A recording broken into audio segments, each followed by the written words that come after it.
Hello, Chasers. Welcome to Chasing Green Arrows. We are live on Monday night reviewing the game week just gone. And you might say, Janny, why are you so upbeat this Monday? Because surely you got a red arrow like everyone else. Well, yes, I did. As did Mr. Dean Jones, but he's still flying on an awesome rank in the top 100k. Dean, how are you, mate? Mate, yeah, I'm okay. Yep, down to 70k now, 72k. So, Shocking. it's hard. It's tough at the top. But yeah, all fine. I mean, obviously, nobody really had a good game week unless they got lucky. It was a very strange one. Salah obviously let a lot of people down. Probably the worst Salah performance I have got in recent history in my mind. Like everything was off, which was very strange. So I think most of us that put time, effort, and thoughts into this game probably didn't do very well this week. And the people that have got green arrows either had someone jump off the bench that they dropped, or might have had their first good game week in a while because they actually haven't got a good team, but they might have just turned up this week. Yeah, I'm with you there. What do you make of Salah and Liverpool then? Because first three games were like really convincing wins, 3 clean sheets. And look, Forest didn't really threaten. It could have very easily been a 0-0. The goal come out of complete nothing was a moment of genius from Hudson-Odoi. Liverpool still looked fairly solid at the back, but in attack, they're looking, well, they failed to click. Jota was quiet. Luis Diaz started the game well, but sort of tethered out. And then obviously the impact subs of Darwin and co, you expect to kind of have an impact if you're Darwin. You're not starting. You're a top quality, in inverted commas, striker. And he's not showing a great deal off the bench. But it's Salah too, right? Yeah, I don't know if this is necessarily a new problem for Liverpool. When they come up against opposition that low block might be a little bit harsh, but they don't have too much ambition in their play apart from playing on the counter and making most of key moments. That's what Nuno does. Yeah, exactly. So I don't even feel like this was necessarily something that just happened to Slot. I think I can definitely imagine times, especially off the back of an international break, when this could have happened to Klopp quite as easily.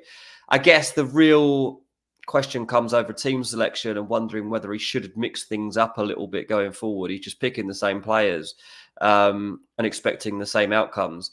I mean, fairly so, considering the way things had gone after 3 games. It wasn't really anything that seemed to need fixing.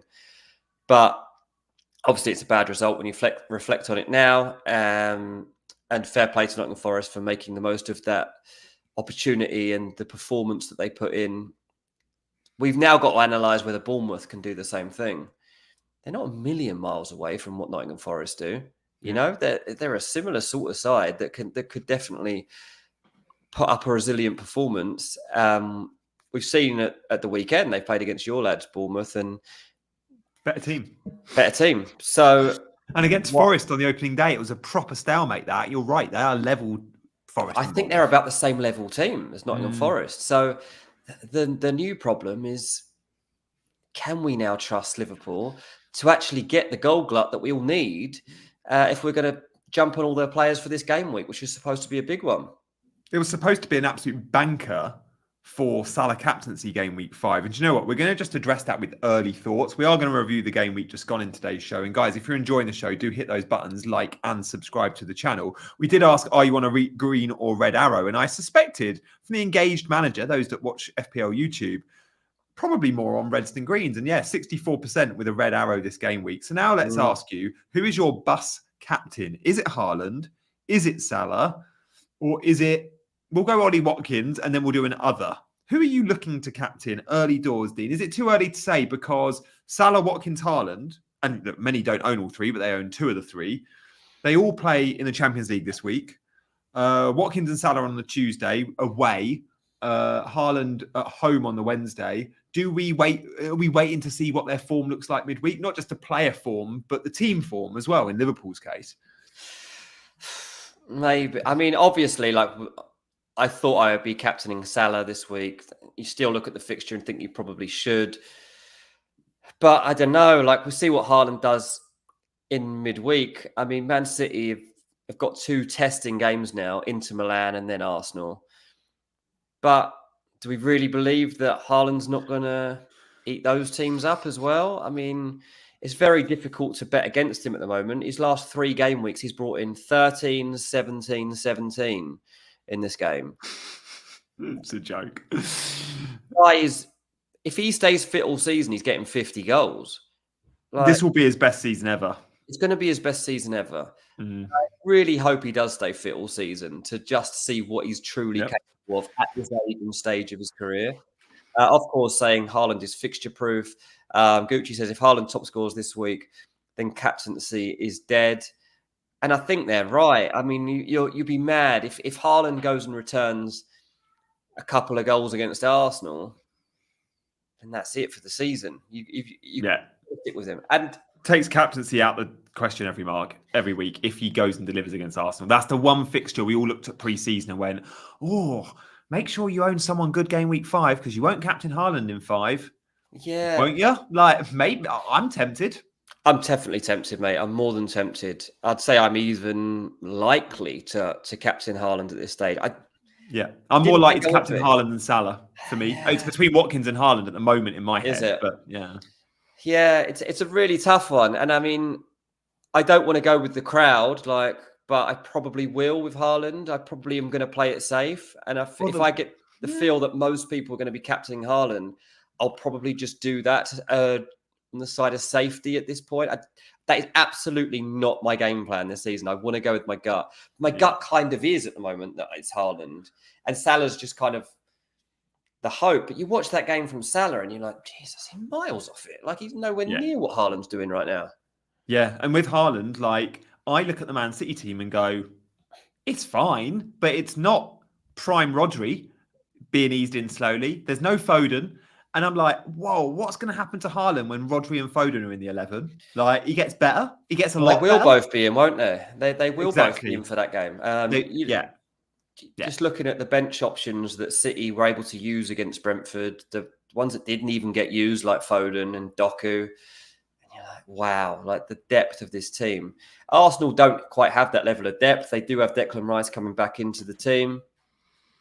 I thought it was quite interesting what Arsenal did at the weekend without Declan Rice, where they've just kind of tried to make it more compact, make sure that Partey and Jorginho didn't have too much space to work in because they haven't got the legs anymore to necessarily do that between them. Yeah. Jorginho obviously went missing a couple of times in there, but all in all, Arsenal came out with a good game plan for that Tottenham match, and they pulled off the win.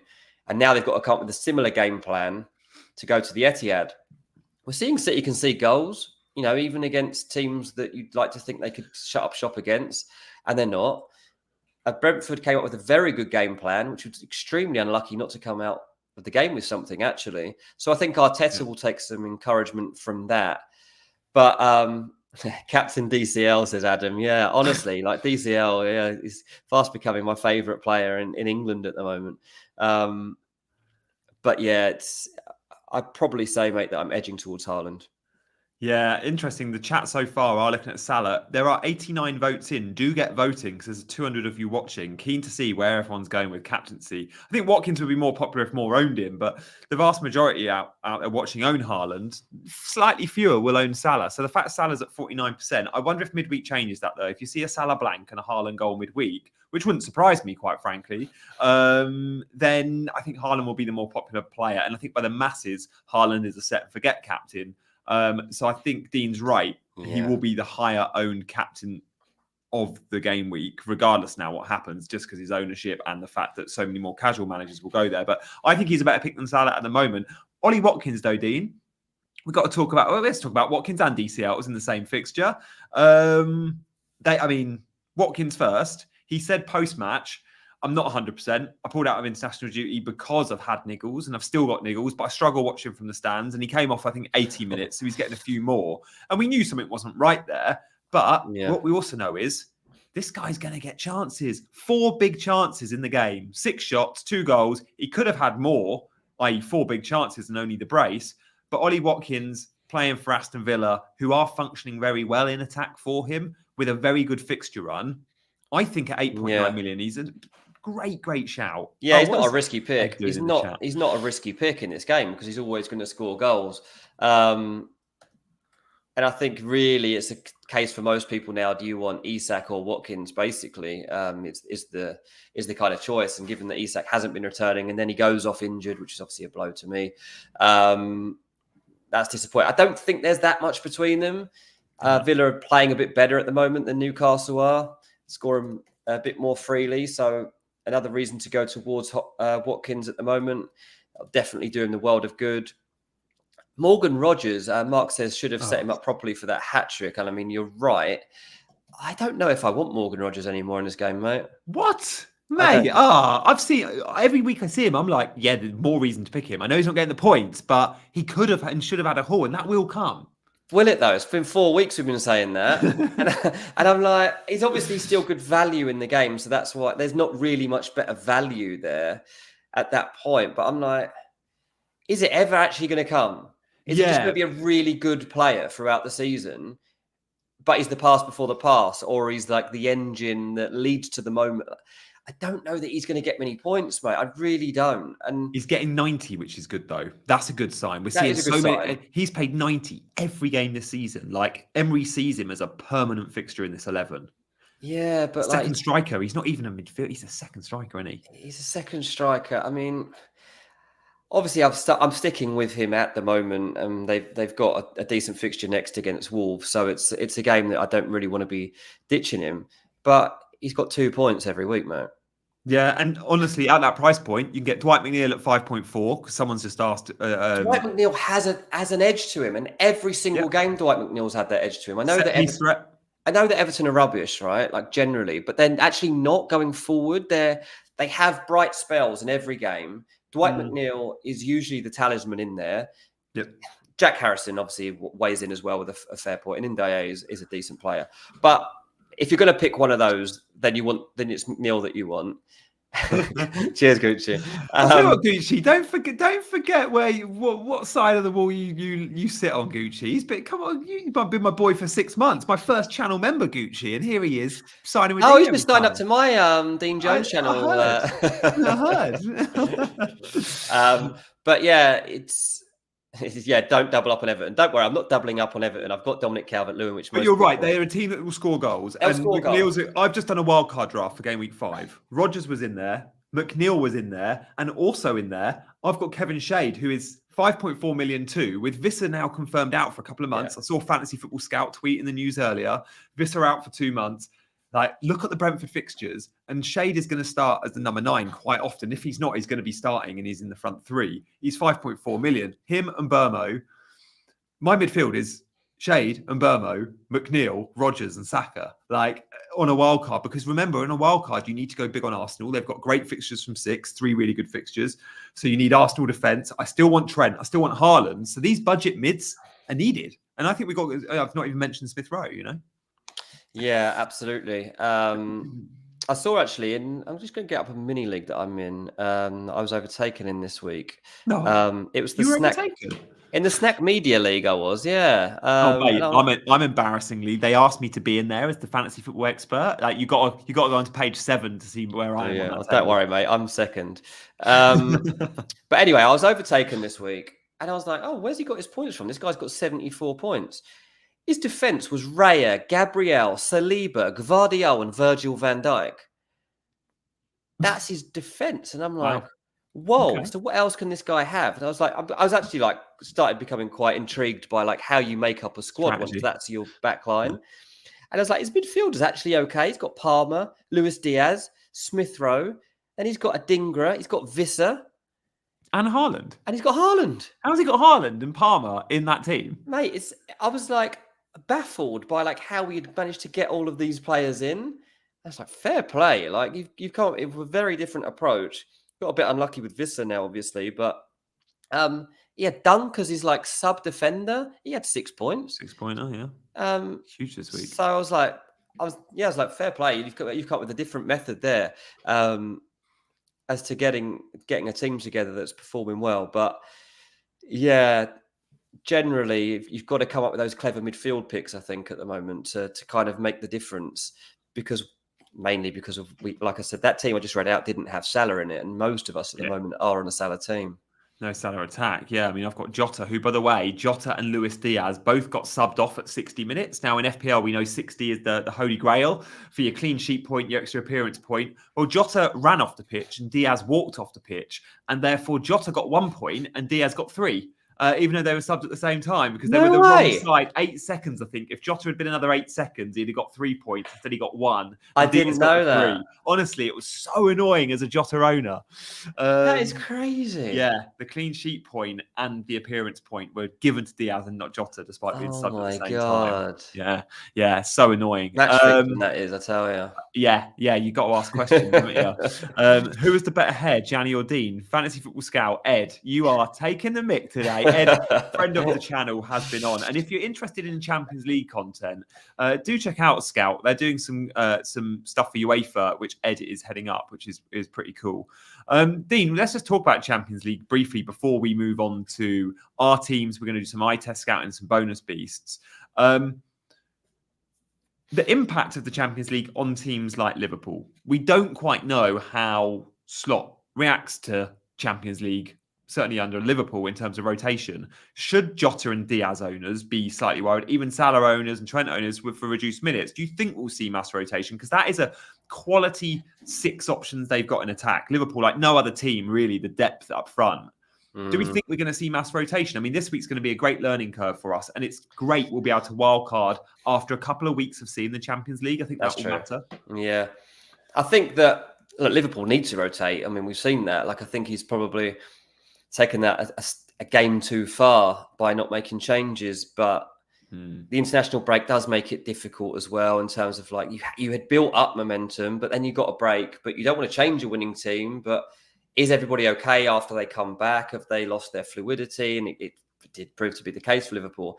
But AC Milan are coming into that fixture on the back of a massive 4-1 win and actually looked really good at the weekend. So it's not like he can take his foot off the gas here. This is a team that not only did they win 4-0, but they were 4-0 up inside half an hour. Milan absolutely blew Venezia away at the weekend. So they'll be looking to build on that. Then again, AC Milan can be flaky. They are an inconsistent team themselves. And Liverpool will be setting out, obviously, to make a marker in this new look Champions League format and will want to get off to a winning start. So he can't make too many changes here. Very, very difficult week to gauge the Champions League, especially because we've got these Thursday matches, which is really, really annoying. And Arsenal are one of the teams that actually play on the Thursday. So in terms of team news, in terms of like anyone that gets a knock and then that needing time to like recover, we're not going to have much time to understand, particularly with Arsenal, who's going to be fit for the next game. Yeah, obviously it's Man City as well, so it's one that we want to know about. So it is a really difficult week for us in terms of FPL, just because of there are so many matches to watch, and that they're dragging into an extra day beyond where we would normally be. So I'm not particularly happy about it. I've got to say, but I guess it probably puts me off using the wild card, to be honest, because we could be wasting it because you don't know. You can't second guess what managers are going to do at this moment. Everyone's complaining about the amount of games that are being played at the moment. The players are saying how leggy they're feeling at the end of the last match because they've just come off an international break as well and that they're struggling. We're still in a period of time when I know it's not super warm in the UK at the moment, but like it's not like you're not going to get any hot days. So there's a lot of outside factors that are affecting what we're going to use to pick our teams here. Yeah. And it's the temptation to use that wild card should probably be lessened because I honestly don't know what we're getting next week, to be honest, mate. Yeah, my wildcard 5 team, I've just looked at it. I think it's pretty similar to what I'll set up in Gameweek 6 as. It's just I want that extra week to react to what we see managers doing from EFL Cup, but also most in the Champions League that matter.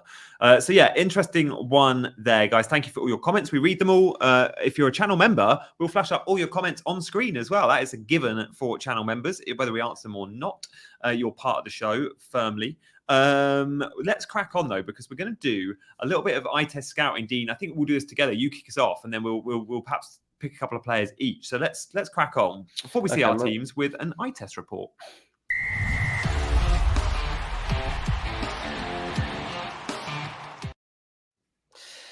Yeah, so I'm just trying to decide which one I should start with here. I think I'll just do Fulham. I think I'll just do a quick Fulham recap because there's been a few people obviously wondering what's going on. And Muniz obviously did not start. So I think that's all you need to know now about Muniz. Like now he's not guaranteed the start. He actually played quite well when he came in. Yeah. Still doesn't have the goal threat. The main thing that you'd say from looking at Fulham this season, they lack a number 9. It's gonna leave us behind where we could potentially be. And in the wide positions, it's going to become impossible at the moment to guess who's going to be playing. So Reece Nelson came on. He looked very good.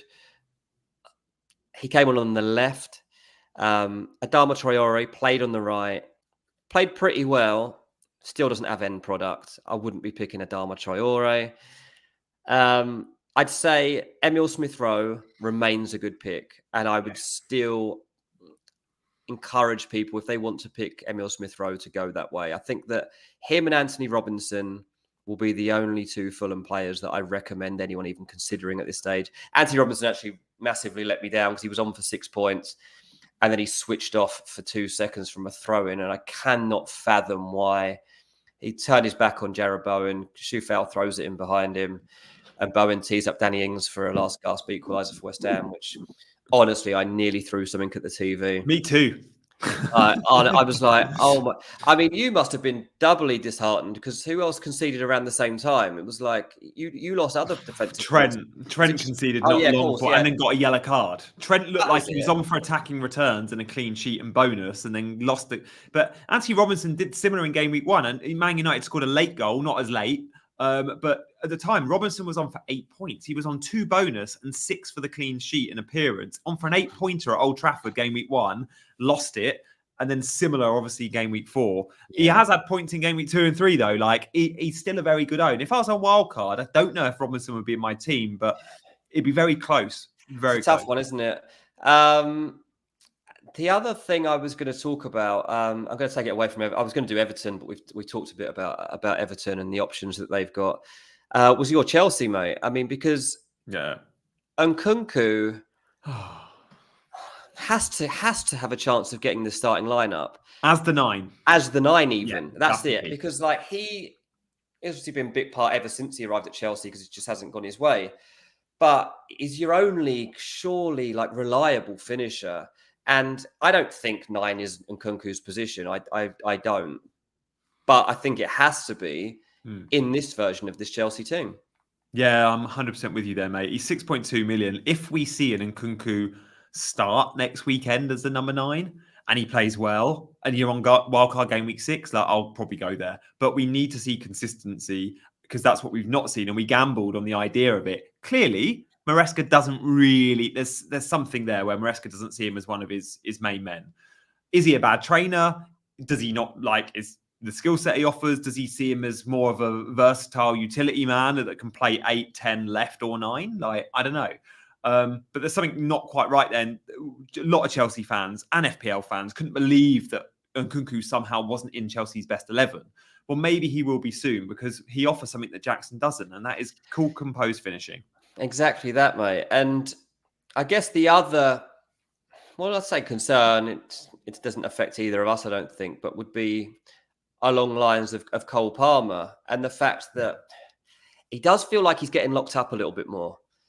And we're already seeing that his output isn't what it was last season, but last season was pretty extraordinary, what we were seeing from him.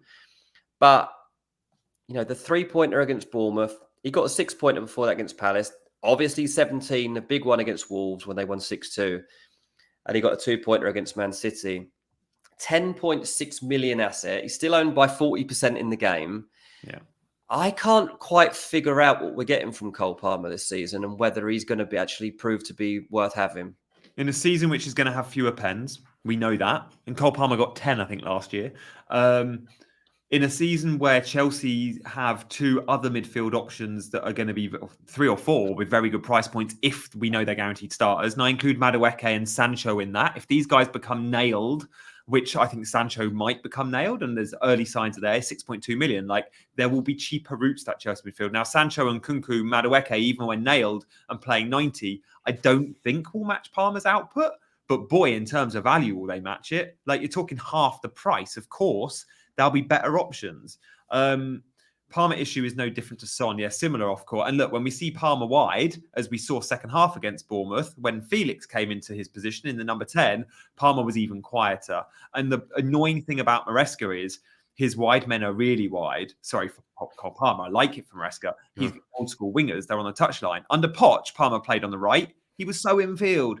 That's not the case under Maresca. The wingers are wingers. And that's not good for Palmer.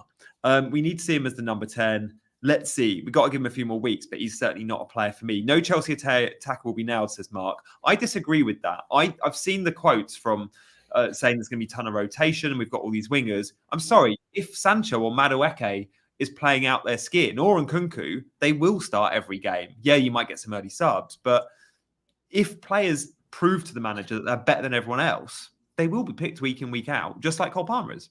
Yeah, I guess with Sancho, it's a case of when we're going to know if he's up to speed in terms of starting games and playing long enough. It was a good pass from him into Nkunku. He's got that inventiveness about him, and they're going to need that. If Cole Palmer is going to get locked up or be moved into deeper positions, then they need someone with that drive that Sancho has got about him. The version we saw at Borussia Dortmund, the one that plays earlier passes, the one that looks to exploit gaps, it's obviously there with Sancho. We just have never seen it properly in the Premier League. So it's a difficult one to see. Michael asks what our thoughts are on Cucurella. Seems nailed and was very attacking. I thought the use of Cucurella was absolute bonkers at the weekend, to be honest with you. It was like playing like a number 8. Like, what is he doing with him? He's not got the skill set to play there. No. He's not good enough on the ball. He's good on the ball, but he's not good enough. Like, you don't want him being... He's not your playmaker. But obviously he's a defender in the game, so if he's in those positions, does it make him a good pick? It makes him a slightly better pick, but Chelsea did 5 million on a Chelsea defender with a very soft centre. Like Chelsea... Yeah. Sanchez, this is his best game in a Chelsea shirt. Sanchez was busy. Bournemouth should have scored a few, and then remember they like. But that was because Disasi was on the pitch. I mean, what a nightmare he is. How much did we spend on him? I mean, yeah. And at right back, no. Fofana, when Fofana went to right back, and we saw your boy Tossing come on, I think it looked better, despite him conceding a few silly passes. But yeah, Chelsea defence, I just wouldn't touch it. And Cucurella's actually more than most. Like Colwill was 4.5. I'd probably go there if I was going just to save the $500,000, you know. Yeah, absolutely. I like that. What, just on to round up on your eye test, then just give me your 10 pence worth on Sancho, because he is 6.2 million, and you've watched him a lot in his time in Dortmund. We haven't seen it in the Premier League, but this is a guy that if he turns it on and becomes nailed, make a mockery of that price, couldn't he?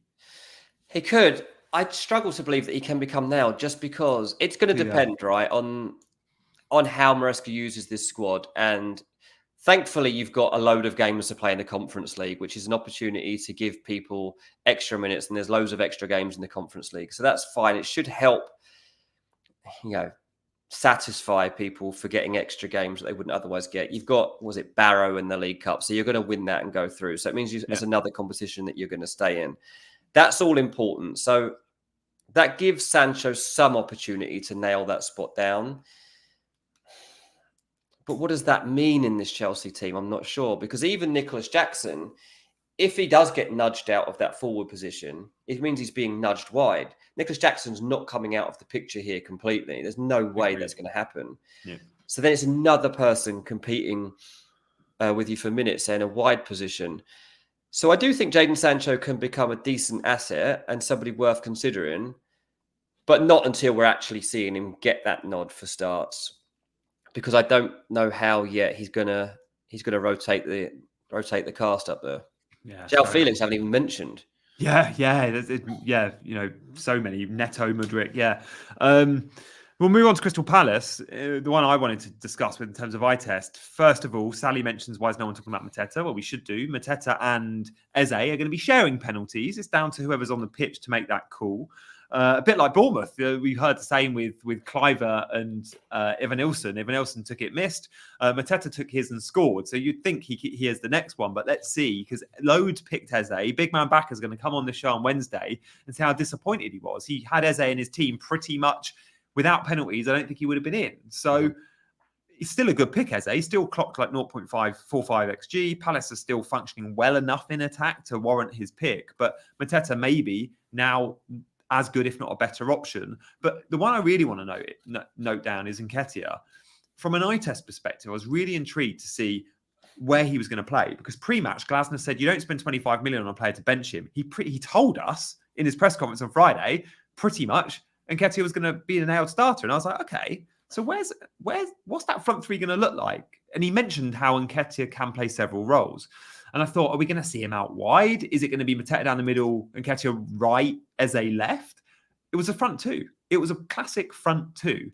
And Eze sort of just behind them, but drifted left. And obviously Palace playing with wing backs. Mitchell was proper high down the left, actually higher than Manoz on the right. And Nketiah, if he's playing in a front two, pens or no pens, don't care about that. He's like 5.8 or 5.9 million. Yeah.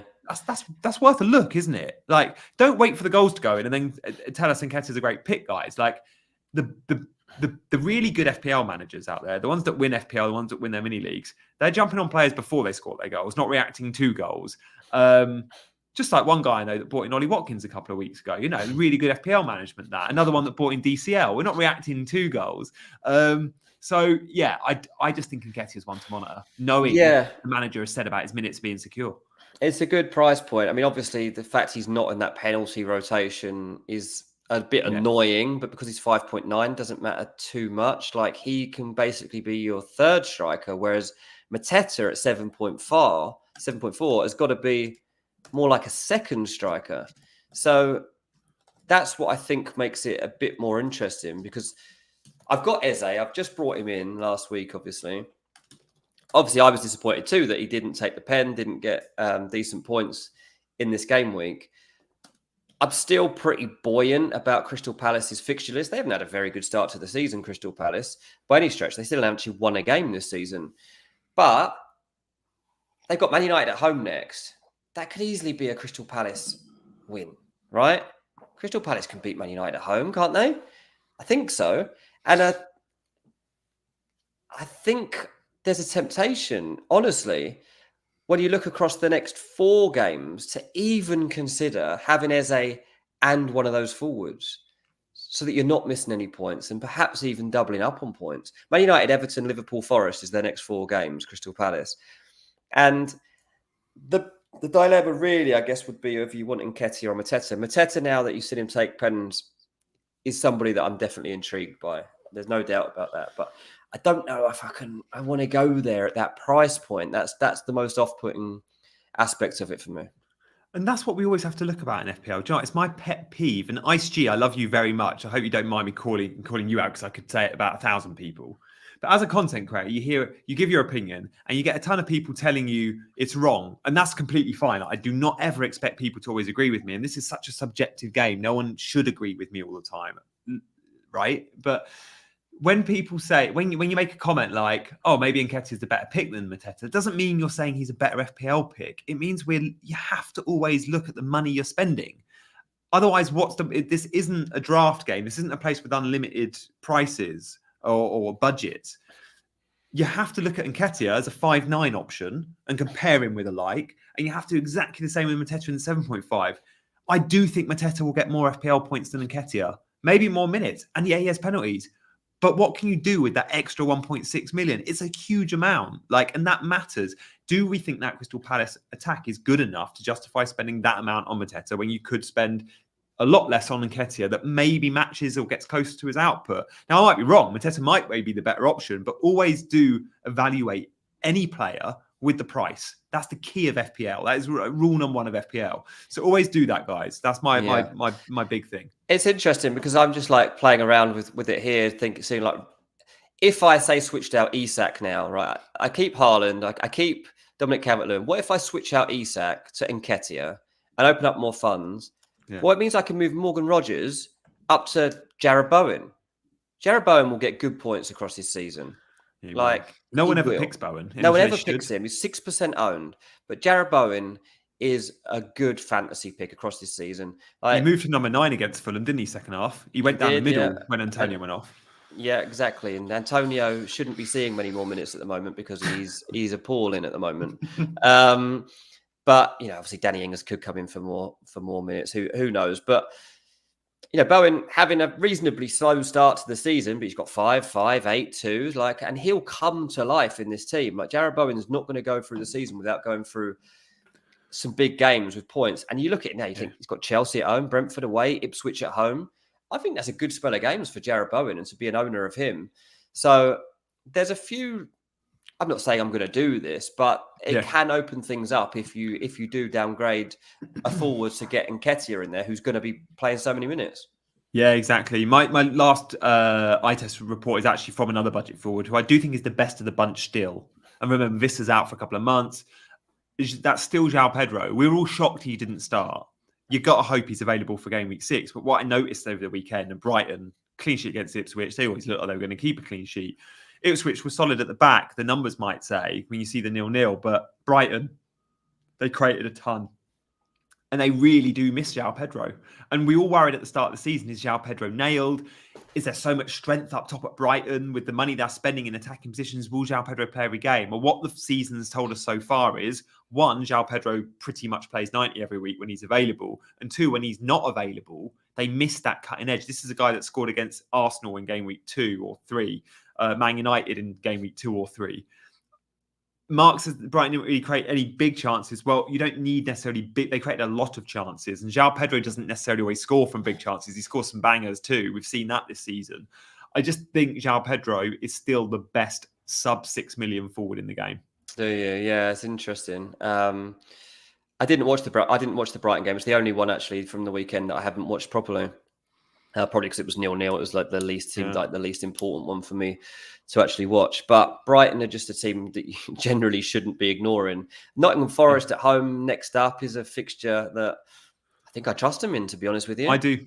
I think they're a good chance of a clean sheet. And I think Hursley teams do keep clean sheets. And I think Brighton defence are one to monitor. Like Verbruggen was the standout pick last week on Wildcard. Dunk's been popular. Yeah. But then in attack, I think Matoma's going to be good. He created a bit. Minter's obviously always going to be an FPL option because he's cheap, even though he'll get a bit of rotation. And João Pedro, there's 3 good attacking options there. Yeah, absolutely. Yeah. Sally, what's with keeping his injury a secret? Yeah, I mean, I would do that though. If I was a manager, 100%. I'm sometimes amazed at how much managers give away. They offer stuff that's just unnecessary.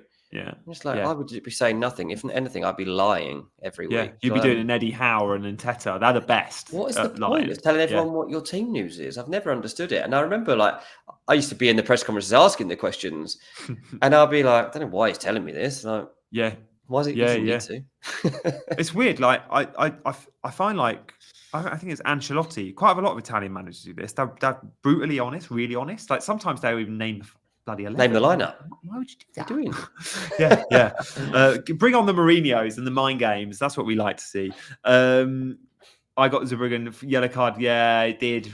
Verbruggen was on for the bonus as well, and he ended up with a 5-pointer. But you still take it, guys. We all these yellow cards, by the way. There's Anthony Taylor, hang your head in shame. It so wasn't even a rough yellows. game. So annoying. Got his record though, didn't he? That's all he wanted. Guys, we will move on to see. I think it's our teams next. We've got the mini league code sporadically running throughout the show on that bottom strap as well. So do make sure you join our mini league. But yeah, I think it will say on the bottom of the screen what's coming up. I think it's our teams. I didn't want to throw the producer with a clip that he doesn't have ready lined up, but it's either our teams or it's bonus beasts. Which one should we move to next? It is our teams. There we go.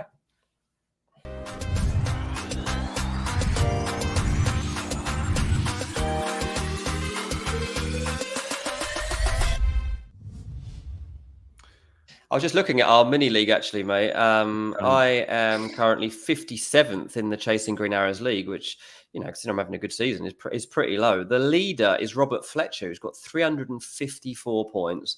This week, he triple captained Erling Haaland and got 83 points. Last week, he wildcarded and got 99 points. The week before that, he free hit and got 88 points. And the week before that, he bench boosted for 84 points. So that's how you get to like that sort of score, 354, in these early stages. So I look at that and I'm like, oh, well, he's used all his chips and it's game week 4 and he's got 354 points. I'm on 310 and I haven't used any. And actually, I'll take that. That's quite encouraging to know. Look, well done, Robert. Like you've done really what you've used your chips and they've been efficient and effective. So well done, 100%. But that's what we're seeing at the moment still across a lot of leagues, is that the guys at the tops have used all their chips and that's their strategy to get ahead. So always bear that in mind when you're comparing your score to others. I'm 1,150th in the CJ mini league. Just where you were planning to be, mate. Just lurking. You're a lurker. Yeah, exactly. There we go. It's 1s and 2s all over. Do you know what I was really happy about? Lewis Hall starting. Because if he didn't start, I was going to get 9 men. I thought that, mate. I was like, when I realised that, who was it? That wasn't Ben Johnson didn't play, did he? Yeah, when I saw he wasn't in the lineup, I was like, oh no, G wouldn't have got a leaker this one. And I went and checked your team. I was like, he's playing with 9 men if Lewis Hall doesn't and play. Sangare injured still. It was because he's usually good for a 2-pointer, but oh no. And then the João Pedro news. So Lewis Hall. And then in the first half an hour, I was like, oh, Newcastle are on for a clean sheet here. Wolves didn't look like scoring, and Anthony Gordon hit the post, and I was like, "Oh God, this is going to be a good one." Fine margins, mate. Fine margins. And I got 4 points from the 2 of them. Extremely unlucky that is, especially Gordon not getting any points from that game. Not sure quite what's going to happen for Gordon and how that turns around. Harvey Barnes is, even with less minutes, is looking like a more effective pick at the moment. And we're going to have Harvey Barnes playing on the left now. He's played his way in, which means Gordon on the right, which means Gordon's not as good. Yeah. Harvey Barnes. If Isak doesn't play, could we see Gordon down the middle? Maybe, yeah. Let's see what happens with that Isak. Isak injury. A nosebleed. Like I was like, I couldn't believe it that he didn't come out for the second half. I was so stressed during half time. The kids were like being annoying anyway, and I was being like really short with them because I was waiting to see if Isak was coming back on. You've changed, mate. This good rank has changed. And I was so annoyed when he didn't come back out, knowing I was only getting 1 point off him. Yeah. Thanks, Offcore. 385 plus watching now. Please do like and also look at the membership schemes. Absolutely do. I'm enjoying chatting to the people that have signed up so far. I'm in the WhatsApp group. We're here. It's basically a 24 hours a day running scheme in our WhatsApp because everyone's in different time zones. So there always seems to be some little conversations taking off, and I am chiming in. What time of day do you get? Do you turn your phones off at night though? Right, you're not getting woken up by. I'm not getting woken up by it. Yeah, my phone's on mute, so I'm only waking up to it. But all through the night there seems to be messages that I'm waking up to most of the time. And through the match days and through the weekend, which is our first weekend of having a WhatsApp group, there was a lot of chat, a lot of banter going on about the players that were hitting and missing. So I enjoyed that a lot. Yeah, mate, I don't think your team is too dissimilar to a lot of people's, really, is seeing all the 2-pointers everywhere. You were just very grateful, I imagine, when those Watkins goals went in. Oh, absolutely huge. It really was. Like, without Watkins, it's a nightmare. I got a red arrow even with Watkins. And look, I really feel for those that don't have Haaland, because if you don't have Haaland, you probably captain Salah. And it's like, that's a big swing. You know, you're not only missing out on the Haaland 13 points, but his captaincy points are on a dud of Mo Salah's 2. Frustrating for me that I had Jota 1 when it could have been 3, as mentioned. And yet Henderson in goal. Like, if you're not keeping a clean sheet at home to Leicester, why are we picking? Like, honestly, goalkeepers in FPL, and it's so hard to get right, especially at the start of the season. I need to remember this for next year, because I'm wildcarded in 6th. I'm going Raya. I can tell you that right now. And I could have told you that after the second game week. Like, I just knew it was an error, and I must remember that for next year. If you need to spend a bit of money, spend a bit of money, because you said it last year a lot. Here we are again going budget goalkeepers. I mean, Pope's been all right for you, but just 5.5. Find the money for Raya. Yeah. The Pope's right on the kind of verge of being a decent goalkeeper pick. Yeah. I mean, he's done okay for me so far. But what we're seeing across this across the league so far is that it is worth that extra investment most of the time. I mean, the three top goalkeepers at the moment are Raya 5.5, Alisson 5.5, Onana 5 million. And they're all in the 20s in terms of points. You go down to somebody like Henderson, who everyone was saying was a good pick and good value. He's got 8 points. It's just a massive drop-off. Like, Henderson's a terrible pick for goalkeeper now, it's turned out, in FPL. And everybody needs to jump off him and get onto a proper premium goalkeeper. At the moment, the best 4.5 performing goalkeeper is Sanchez for Chelsea. He obviously had a bit of an uplift at the weekend to get himself up to 20 points alongside Matt Sells. But yeah, it feels like a season when getting to a 5 million goalkeeper at the very least might be worthwhile, to be honest. Yeah, I think I'm with you. There we go. Let's have a look at your team, Dean. Let's get a decent team on screen. Well, it wasn't all that great this week. 54 points, which I think turns out above average, but my rank did drop. Not your dizzy heights, mate. You need better than that when you're at 47k. It is a bit annoying. Anywhere else, you're getting a green arrow if you're at 200k, but at your rank, it's yeah. It says 75,000 there for the overall rank. That's not right. It's 72,000. I'll correct that. Maybe it did drop at some point. I'm not sure. Maybe it was after game week 1. I'm not sure. But after the first games, yeah, it wasn't looking all that good for me anyway. Thankfully, I'm so relieved. Like, there's not much in life away from Fulham and England that I've celebrated like Calvert-Lewin goals this season. Oh, you were unlucky not to get the second as well. He hit the bar, and then he would have got bonus. He could have got 2 bonus. I can't believe he hit the bar when he went for, like, I was like, mate, you've got to bury that. What do you make of that finish? That smack. It's just not a good. Like, Haaland dinks that, and it goes in the net. So annoying that was the finish that he went for in that moment. Like, I understand the satisfaction if it ripples into the roof of the net. Like, I get that, but like, come on, DCL, just make sure it actually just get it in the net, mate. Ice G says a Rico Lewis owner's worried now. Oh yeah, what do you make of that? I'm not really worried, no. Starting at left back, he still can play the inverted role. I wonder if there was a niggle, but he wasn't. I'm not worried because I don't think Kyle Walker's very good, and I don't think he's going to play that many. I don't think he'll be trusted that often. Now, the only problem I've got then is obviously you've got Vardiol and stuff that can come back into the mix. I said before that Rico Lewis is going to be a rotation risk at times. There's no doubt about that. But he's playing too well, too often to be left out all of the time. I do think in my wildcard team. Yeah. Dean CL. I like that Lewis a lot. Very good. Maybe I will get a Calvert-Lewin Everton shirt. Yeah, they need all the support they can get at the moment to help them off the bottom of the league. And having me behind Calvert-Lewin. Jay-Z might be the new owner of Everton as well. Might be part of the consortium. How cool would that be? Beat by Dre on the front. Yeah, Gary says I'll be getting on a Chelsea top. God, imagine if Chelsea signed DCL, he'd be straight out of my team. Yeah, it's true. But yeah, so Rico Lewis is a bit of a conundrum. I'm probably going to stick with him for the Arsenal game, but I'll wait to see what happens throughout this week. I mean, it's not impossible that I take a points hit this week, to be honest with you, to make 2 transfers. Potentially, yeah. I'll see what happens in the Champions League. I'm just going to keep everything open till Friday. Fair play on Saka, by the way. Fair play. So many sold him. And he's got every assist for Arsenal this season so far than 1. I just didn't see the point of even contemplating it. It's one of those, like I keep saying, like, keep a player like that over duration, and over 3 game weeks, they make up for 1 week when they haven't returned. And the 1 week you probably thought he wouldn't return, he has. So you even take that now into the Man City game. Man City have shown that they're vulnerable, can concede goals. If they're going to open up a defence, there's a decent chance that it's Saka that can return, right? So I think that'll be interesting.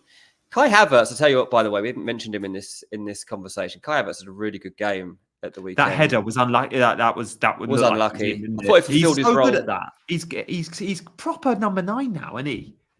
Yeah, he's just really well at fulfilling the role that needed of him. I think he had more touches than anybody else as well in that game, which you do not expect from a player playing that role. So that's interesting.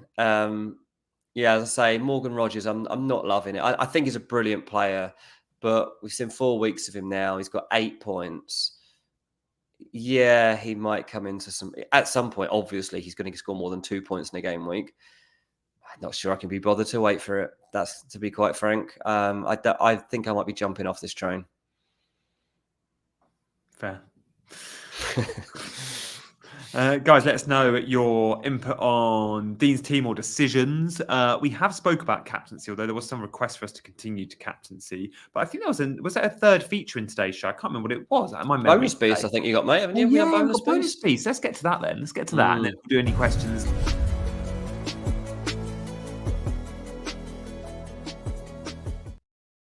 Here we go. We got a few bonus beats to touch on. Mate, the unsung hero quite often at Brighton. Like, he's always solid. And the manager likes him. Like, he's playing right back in a 4. We've seen him play right centre back quite a lot in a 5. But at right back, he's getting forward and he's doing well in the BPS. He's always been good for like blocks, tackles, interceptions.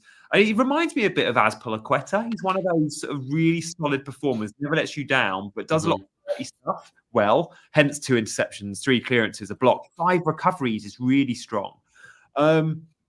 I like Brighton defensively. I think they're going to keep quite a few clean sheets. We've seen it a few times already. And the fixtures aren't amazing for him. But the home games against Forest, maybe not Tottenham, but Forest and Wolves, I wouldn't be surprised to see clean sheets there. And it feels like he's firmly in the first 11, although I do say that with a bit of a caveat because they have gone and spent 25, 30 million on the Turkish right back who can play left back. Oh, sorry, he's actually, I think, the Turkish left back, but he's right-footed and plays both. Kadeogu. And I do wonder if he'll play instead of Hinselwood. I expect it will be instead of Hinselwood. But then if a Stupinan's coming in at left back, maybe it's long-term view to Kadeogu playing right back. So maybe Dunk's the safer bet, but Veltman deserves a shout-out. Yeah, Veltman definitely has passed me by, so I'm interested in that one. I've actually just written his name down there in case I want to look back at that one for a cheap pick further down the line. I like that one, mate. It's good. Yeah, I mean, Van Heck and Dunk, the other 2 players there getting or really close to him in the bonus. Muric, I think it was, that got is on 37, so got the max for Ipswich. But Duncan and Van Heck, at least you don't have to worry about rotation with them like you might with Veltman. Yeah. Let's move on from Veltman. We've got a couple more to show. Look, we don't want to just pick out Haaland and Salah every week, right? So this is about picking out some players that are less popular. Watkins is one of the more popular, but still, when you look at engaged managers, very few own him. And look at these fixtures, Dean. What do you make of that? Wolves, Ipswich, Man United, Fulham, Bournemouth. It's a good 5. It's tidy, isn't it? Yeah, absolutely. Yeah, and I mean, obviously now Villa have got European football to contend with too, and I do always wonder how they contend with that. Newcastle obviously really struggled when they went into the Champions League. I think Villa will fare better because they've got a manager that's more likely to be able to balance things out. But for Ollie Watkins, at a time when he's just found the back of the net and found some confidence, it's a nice string of fixtures to be going into because none of them are off-putting. Because the only one you always got Man United. Who cares? Who cares if Aston Villa are playing home to Man United? That's not off-putting at all. Like traditionally, it kind of throws you for a second, but then you think about what he's up against. You're like, well, Ollie Watkins can easily score. You've done the right thing by sticking with Ollie Watkins. Like I've said before, like there's some assets that you just know are going to return. And you've just got to be patient with them because you'll get the points when everybody's jumped off the ship. And I think that's what you'll get with this pick. And the bonus is obviously a massive, massive bonus.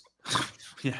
1.18 XG is useful, but that's 4 big chances. He could have had more, but I'm very happy with the 2 goals. The fact he outjumped 6'3" Michael Keane as well is just lols. Okay, let's move on from Ollie Watkins. I think we've got one more to show.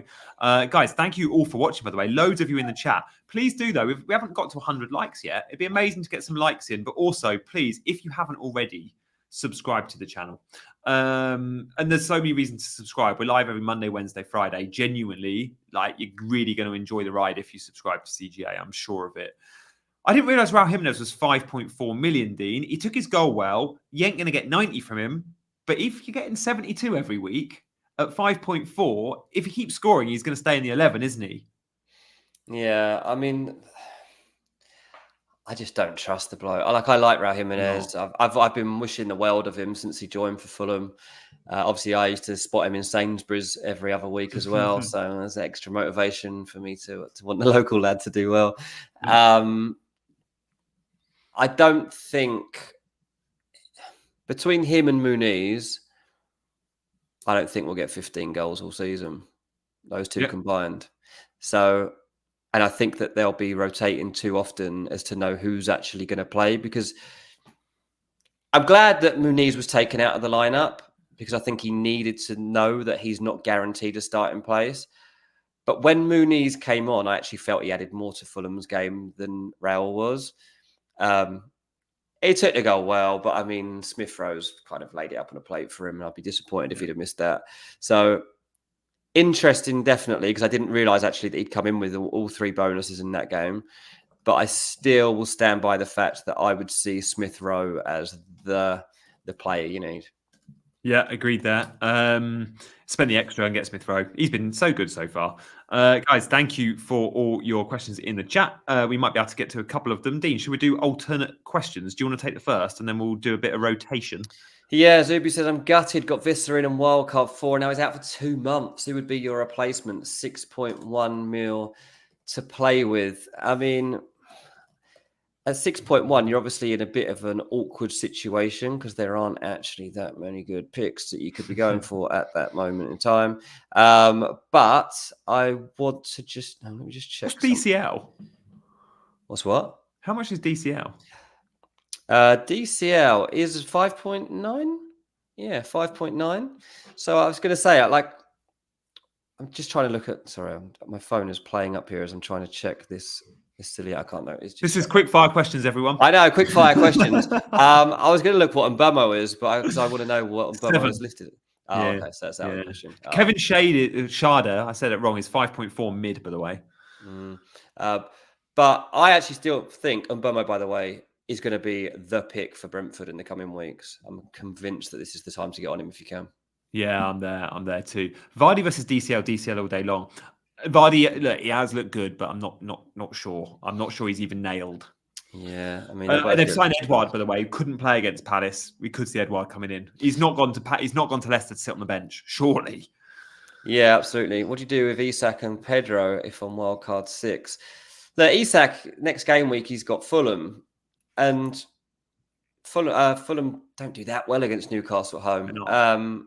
If Isak is fit, which I expect he is based on the type of injury that he had, I would be sticking with him. But João Pedro, same thing. Like, I would imagine that he's back available too. So I think you can stick with both.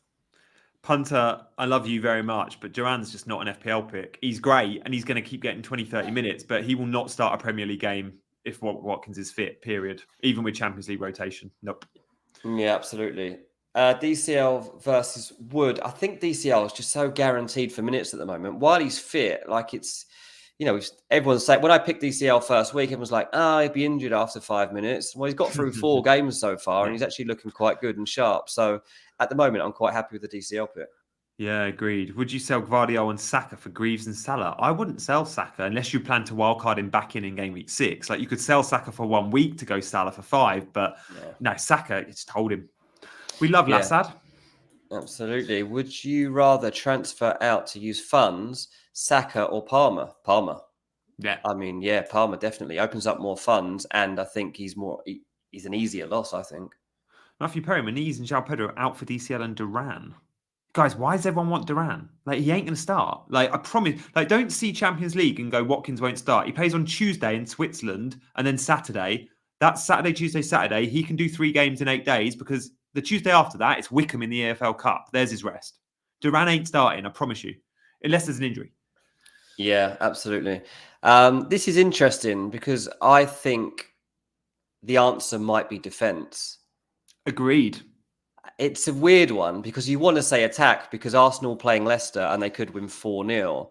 But I don't know who I would be telling you to pick as that second player. Whereas that's a lot of money, isn't it? When you go Gabriel and Raya, it's so safe. Gabriel Raya is safe, whereas Saka and Havertz feels slightly riskier. I would sell Solanke to Watkins if you can. Big upgrade. 100%. I'm not convinced about Solanke at all. I'm so gutted about Salah captain. A change for this week. If you had Salah captain last week and it didn't pay off, I reckon you go again. I reckon you roll the dice and go again as Salah captain. Double down on it. Triple captain him. Oh, no. He's the one guy I don't think I will captain of the 3. I'm still pro Watkins and Haaland, I think. Last question from Heather. Sell Saka to Kai to help fund Haaland. Look, you need to get Haaland in, Heather. So if that, I don't like selling Saka, but if you have to, you have to. Haaland is clearly a must-have, and I don't like using that term. You can't play this game anymore if you haven't got Haaland. I think I'd have given up if I didn't have Haaland today. I think the amount of points you've already missed is got to be like you've got to get back on it ASAP. You've got to accept that you got the decision wrong as well. It was the wrong. And that's the hardest thing to do in it. I'm so bad at that, but you have to recognise your mistakes, and not owning Haaland is clearly a mistake. £15 million bargain. Who'd have thought it? What's he going to be next year? Christ. They're going to have to put like 20 million just to give us a proper headache. Yeah. Awesome, guys. We have, how many of you watching to close us off? Oh, over 400. Thank you. Do hit that like button, though. We're way down on likes today. We're way down on subscribes as well. We'll be back on Wednesday. Me and Big Man, me and Dean will be back on Friday. Do not miss those shows. And we will see you on the other side. Bye-bye.